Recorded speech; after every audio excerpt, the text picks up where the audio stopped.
নমস্কার, আশা করছি সবাই ভালো আছেন। আমিও ভালো আছি। তো আজকে আমাদের কিচেনে মেনুতে ছিল ডিম। একইভাবে ডিম খেতে খেতে আমরা সবসময় বিরক্ত হয়ে যাই, তো এই জন্য আজকে আমরা ডিমটা ভেজে ট্রাই করেছিলাম।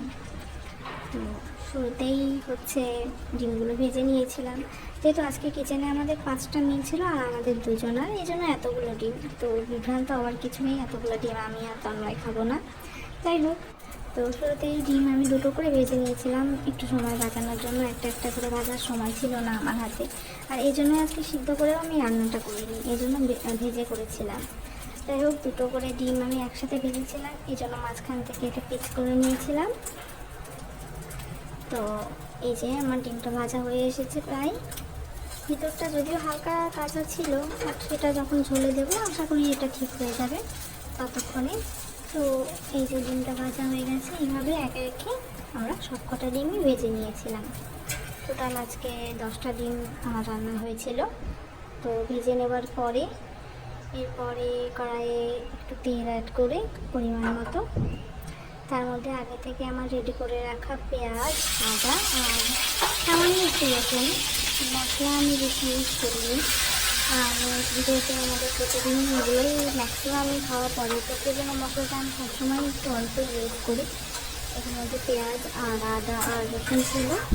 তো এটা একটু ভেজে নিচ্ছি বেশ ভালো করে। এটা ভেজে নেওয়ার পরে এর মধ্যে পরিমাণ মতো লবণ, হলুদ আর লঙ্কা গুঁড়ো অ্যাড করেছিলাম। এই যে লঙ্কা গুঁড়ো আর লবণ আর হলুদটা আমি অ্যাড করে দিয়েছি, দিয়ে এটা আরও কিছুক্ষণ ভেজে নিচ্ছি। এটা বেশ হয়ে এসেছে ভাজাটা। তো যতক্ষণ ভাজা হয়ে গেছে, এরপরে আমি লঙ্কা গুঁড়োটা অ্যাড করেছিলাম, আগে থেকে অ্যাড করিনি কারণ তাহলে পুড়ে যেত মশলাটা আমার। তো লঙ্কা গুঁড়োটা অ্যাড করেছি আর সামান্য একটু এই যে জিরে গুঁড়ো অ্যাড করেছি। এবার আমি জল দিয়ে দিচ্ছি একটু মশলাটা কষানোর জন্য। এই জলটা যতক্ষণ না শুকাবে আর একটু তেল ছাড়বে মশলাটা থেকে, ততক্ষণ এটা আমরা কষাবো। মোটামুটি একটু হাই হিটে আমি এটা করে নিয়েছি, তাহলে মশলাটা বেশ ভালোভাবে ভাজা হয়, কোনো কাঁচা গন্ধ থাকে না মশলার মধ্যে। এই যে মশলা ভাজা হয়ে যাওয়ার পরে এবারে আমি যে পরিমাণ ঝোল রাখতে চাচ্ছি তার থেকে সামান্য একটু বেশি আমি ঝোলটা অ্যাড করে ঢাকনা দিয়ে দিয়েছি। তারপর এটা ফুটে উঠলে এর মধ্যে আমি একে একে সব ডিমগুলো অ্যাড করে দিয়েছি।